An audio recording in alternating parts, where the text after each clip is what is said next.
Welcome to the Jeremiah Show. The first thing you will notice when you visit Adina's Delicacies is the vibrant colors in her beautiful food. And it makes me wonder how I never noticed the vibrant colors of her ingredients before. And if eating begins with the eyes, I'm happy and I'm enjoying the dish that Chef Rachel Adina Mullen places before me. Chef Adina is a passionate culinary artist, author, and TV personality, dedicated to showcasing the rich diversity of plant-based cuisine. Inspired by her travels around the globe, Chef Adina infuses her creations with flavors and traditions from every corner of the world, making her dishes a true celebration of culture and creativity. As the host of her show on Eat This TV, Chef Adina shares her love for international flavors, teaching her audience how to create vibrant, plant-based meals that are as nourishing as they are delicious. Vegan restaurants are becoming more mainstream, and they're integral to the hospitality industry. I've been in the hospitality industry for 40 years, and I've seen vegan dishes come and go, and most go, but that's changed in the last year. It's changed tremendously. And more restaurants are, if not dedicating a large portion of their menu to vegan dishes, they're going vegan entirely. The global vegan food market will reach over $27.8 billion this year in 2024. Even Billie Eilish is contributing to the vegan landscape. She and her brother, Phineas O'Connell, are opening Argento, or maybe it's Argento, probably Argento. It's a vegan Italian restaurant in Los Angeles. Argento takes over the space that was once occupied by Little Pine, which was a vegan eatery established in 2015 by vegan musician Moby in Silver Lake. Chef Adina's first cookbook, Vegan Flavors of the World, Volume 1, a culinary exploration, plant-based recipes from every corner of the globe, has captivated readers with its unique blend of cultural storytelling and accessible recipes. And now, please help me welcome Chef Adina. Hi, Chef. Hi, thank you for having me. Thank you for being here, and thank you for your time. And this is something that, like I said, I was always a meat and potato kind of guy, and my father was as well. He grew up on a farm, right, a dairy farm in Indiana. Um, and so I think we kind of ate the way he wanted to eat, right, as we grew up. We've lived on a few farms, but recently I don't, for a lot of reasons that I think people probably we're going to talk about today, they choose to go vegan or to bring that more into their diet. I just feel better. I'm slowly cutting out um, the stuff that I used to eat, and I'm enjoying vegan dishes more often. So I'm so excited that you're here today and we can have a conversation about this because I think there's a lot to learn from you. So if you don't mind, if you could um, indulge me here and we can just start from the basics a little bit, give us some ideas of some of the terminology and for vegan. So what is veganism? Well, for me, it's really just being able to consume food that makes you feel good. So I know a lot of people think vegan means you can only eat plant-based, no animal products at all. And I don't want anyone to feel like they can't eat what makes them happy. If you feel good eating a certain way, you should do that. But if you want other options, you also should be able to have anything you want and not feel like you're lacking. And I love to travel and I love food and I like to have authentic food that it tastes like with whatever it was meant to have in it. So one of my favorite dishes to make is poncho queso, which is a Brazilian cheese bread. Mm. And my husband grew up in Brazil, so he loves Brazilian food. And so it was a challenge for me because Brazilian food has a lot of meat in it.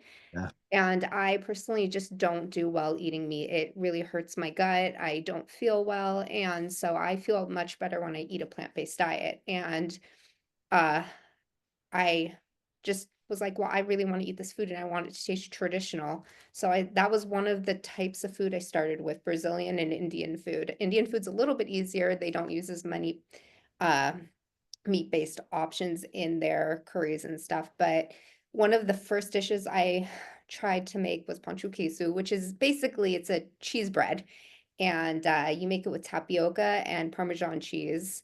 And I figured out a way to make it where it's still super fluffy and light, and it holds the same traditions as the original, where it's still really crispy exterior with a soft, gooey interior using vegan cheese. And every I time was I going to make ask it, about the cheese. oh yeah, I was going to ask, how did you get around?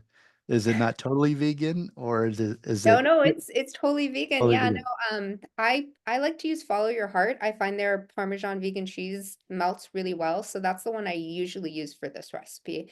And a lot of people that I serve it to, they don't know the difference. And so I definitely think maybe if I was trying to do these recipes 10 years ago, it would be a little bit more difficult, Yeah. but the way that these plant-based cheese companies and meat companies are coming out and producing products, especially with like jackfruit and tofu and coconut milk and all these other products. It's definitely become a lot easier for me as a chef to produce these recipes.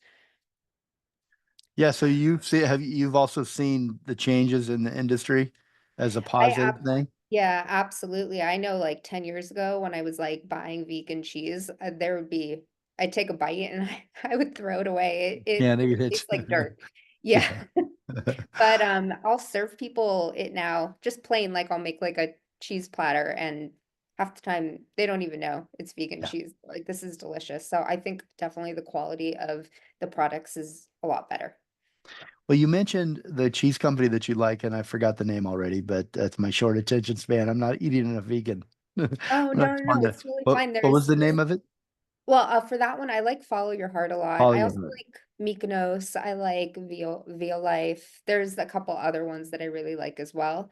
Uh, I tend to go for ones that are easily available that I can find constantly at like grocery stores and I know how they cook.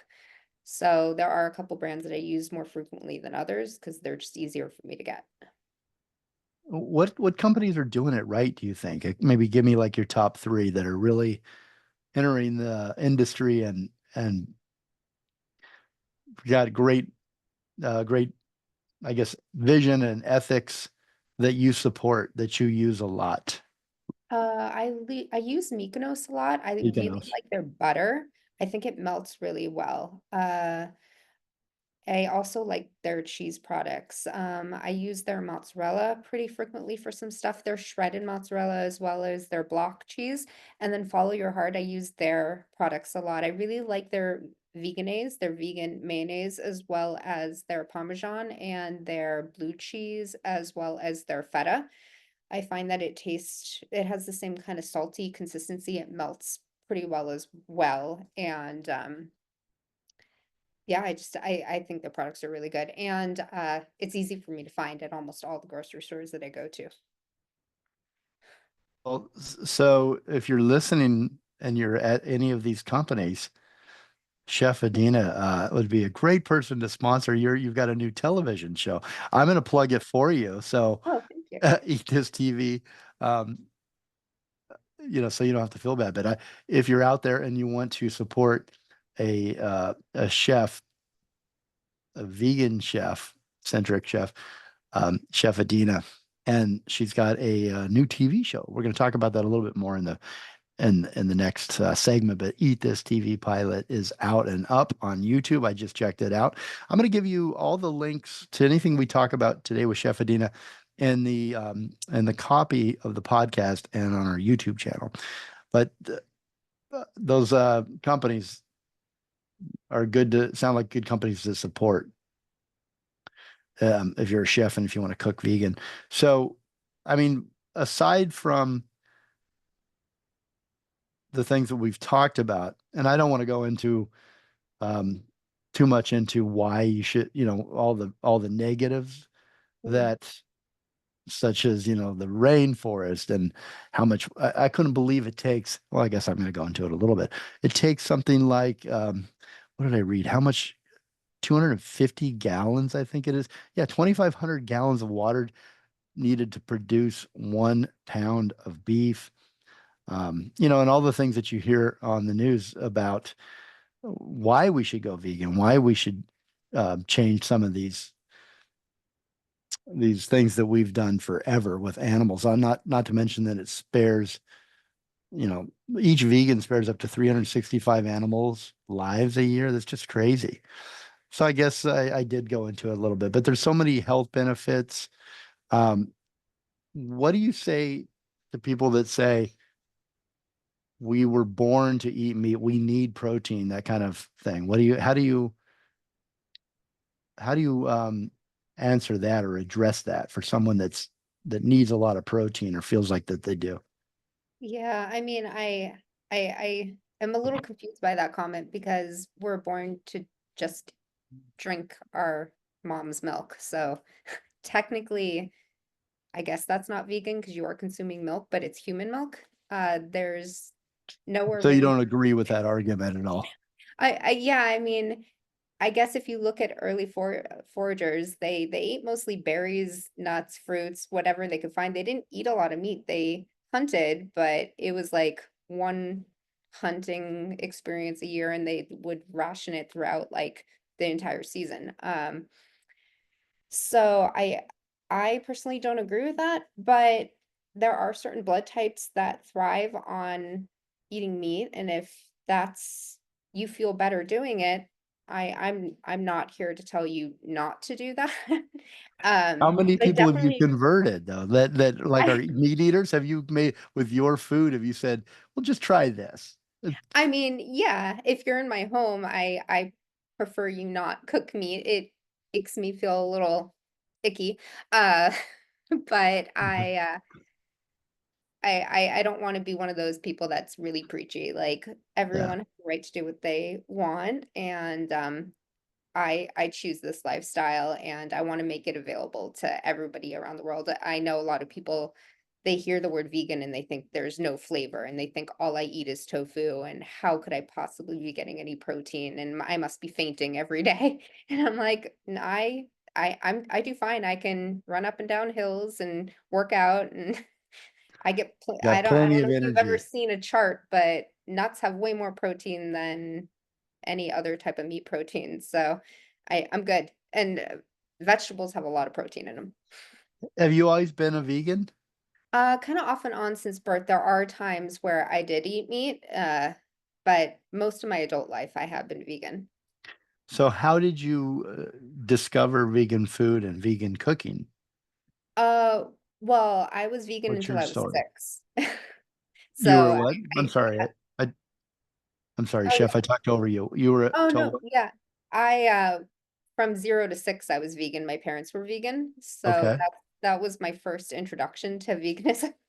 Uh, and then, we started incorporating other foods into our diet, and I was a child, so I just kinda went along with it.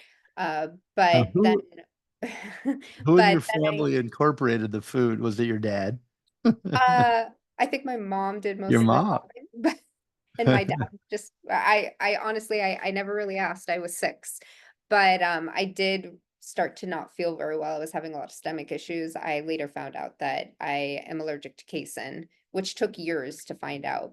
But, yeah, there would definitely be a lot of times where I just wouldn't feel very well, and at home, we wouldn't eat a ton of dairy, so I'd feel kinda sick, and then I would go on vacation where you kinda, like, eat a lot more desserts, and you have, like, a lot of cheese when you're in Europe and stuff, and I would just feel terrible, and I was like, "Huh, this is interesting," and then after many, many years of elimination diets and just whatnot, I finally found out that I'm allergic to casein and eggs, so and then later found out that, like, certain meat products, my body doesn't digest them well either. And then obviously there are people that choose this lifestyle for those types of reasons. There are people that choose this lifestyle due to ethical reasons. So whatever the reason is, that's great. I also just love people that are interested in learning different techniques for making good food. Especially with like meat production being so expensive, some people just can't afford it. Yeah, and is it because that's an argument that I know a lot of people have that actually they think vegan food costs them more than it would if they just bought some hamburger or made it. So is that a myth that you can bust as well? That it's not, that's a misconception that it's a less, you can afford vegan meals. Well, I suppose if you're buying inexpensive, low quality meat and you're only eating burgers and processed foods that are prepackaged, then yes, maybe this type of lifestyle would be a little more expensive because you would need to buy more vegetables instead of that one hamburger and the bread that you put it on. Uh, but if you're eating high quality food, or if you're eating a lot of like meat, then no, this would probably be comparable in cost because I like was in the meat section the other day just like looking at prices just because I was curious and just a steak was like $30 and I was like this is insane. Uh And so what would you do? I How could would just you buy swap out a steak? I Sorry. beg your what? What would you instead of a steak, if you had, let's say I was your Yeah. client and you were, you know, one of your things that you do is you advise and you are a private chef for homes and Yeah. you teach people how to incorporate this into their cooking, their buying, all that. And if if you looked at the steak and that's what I wanted, but I was open to change it, switching it out, what would you do instead of a steak? How would you get satisfy that craving, I guess, for that hunger with, do you have a dish that you could swap it out with? Yeah, I try and make stuff most of the time without using vegan meat products because they are high in protein, but also have like a lot of other fillers in it that aren't really, really healthy. But there are a couple products where there's like vegan steaks. They're made out of like lion's mane, and I think those are great. They cook really well. They have a pretty good consistency. So if you wanted to like do a one-to-one comparison, but a lot of times I'll like take like a portobello mushroom and grill it and then stuff it with like, a curry or rice or a bunch of vegetables, and then that's like your main dish. Also sometimes like pasta dishes or taking a traditional, like there's one dish I do where it's a beef Wellington, but instead of using ground beef, I use TVP or vegan meat in it, and then I stuff it with like mushrooms and red wine and onions and cover it in puff pastry, and then serve it with like roasted potatoes and green beans, and it's very filling. So just, getting fun with certain things. And it sounds like very flavorful. I mean, I would Oh take, yeah, very with that flavorful. description you just gave me, I'd take that over steak any day. I mean, it does sound filling, but it also sounds like it's got a lot of taste and flavor, Yeah, which you absolutely. sometimes miss, I think, when you just do a simple protein, with if, Yeah, yeah, um, it sounds like I've got to visit you somewhere and get a meal. I got to try your food. Like, absolutely. sounds amazing. Well, listen, we're talking right now, my special guest with Chef Adina. She's a gourmet plant-based private chef. She's an author and a TV personality as well. She specializes in vegan food with elevated recipes from all regions of the world. And that's my setup for our next segment. We're going to take a quick break. And when we come back, we're going to talk about her cookbook.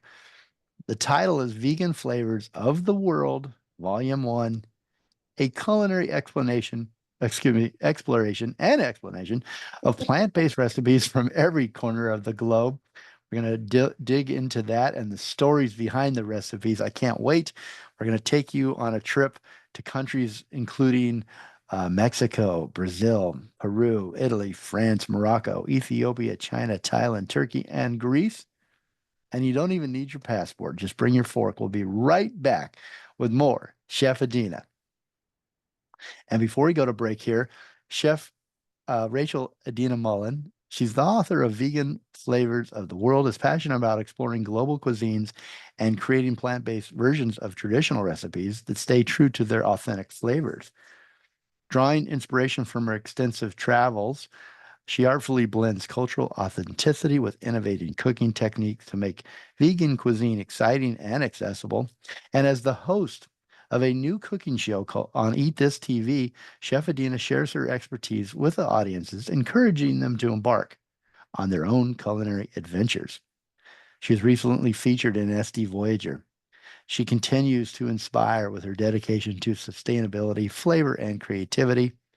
You can find videos of her recipes on Instagram and Facebook by following at Adina Delicacies and on her website, adinasdelicacies.com. We'll be right back.